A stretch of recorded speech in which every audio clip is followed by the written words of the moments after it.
নমস্কার বন্ধুরা, secret gardener চ্যানেলে সবাইকে স্বাগত।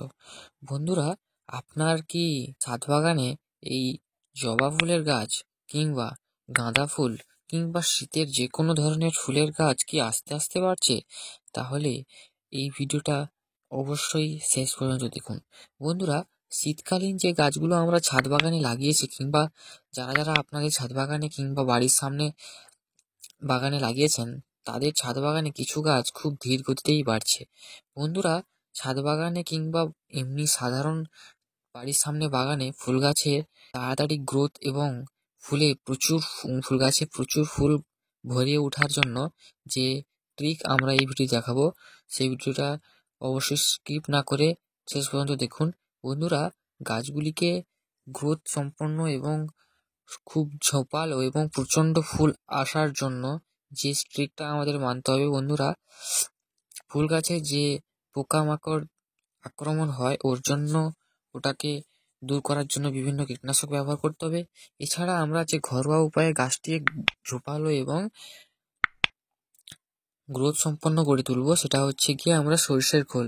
বন্ধুরা, একটা ছোট থেকে যে কোনো ফুল গাছকে বড় করে তোলার জন্য, অর্থাৎ এই যে শীতের চারাগুলো আমরা লাগিয়েছি ওগুলোকে সুস্থ সবলভাবে গ্রোথ সম্পন্ন গাছ তৈরি করার জন্য একটি ভালো সুষম খাবার গাছের প্রয়োজন, সেটা হচ্ছে গিয়ে সর্ষের খোল, যাকে আমরা ফার্টিলাইজেশন অর্থাৎ পচন ঘটিয়ে আমরা গাছের গোড়ায় দেব, যাতে খুব ভালোভাবে গাছ বড় হয় এবং ফুল প্রচণ্ডভাবে ভরিয়ে তোলে আমাদের বাগানে।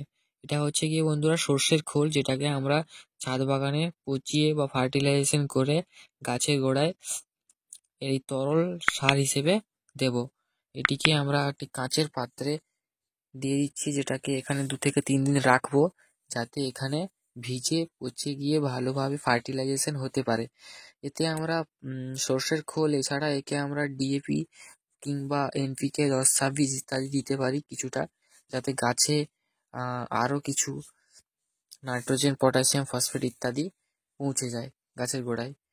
যেহেতু এটাকে আমরা তরল সার হিসেবে গাছের গোড়ায় জল করে দেব, একে যেহেতু আমি বললাম যে ডিএপি সার কিছু দানা আমরা এতে দিয়ে দেব, যাতে ভালো গ্রোথ করতে পারে গাছ। বন্ধুরা, এইভাবে আমরা একে কিছুদিন অর্থাৎ 2 থেকে 3 দিন রেখে দেব এবং মাঝে মধ্যে নাড়িয়ে দেব, যাতে সর্ষের খোলগুলো বা সর্ষের যে পেড়িয়া বলে ওইগুলো ভালোভাবে ফার্টিলাইজেশন করতে পারে।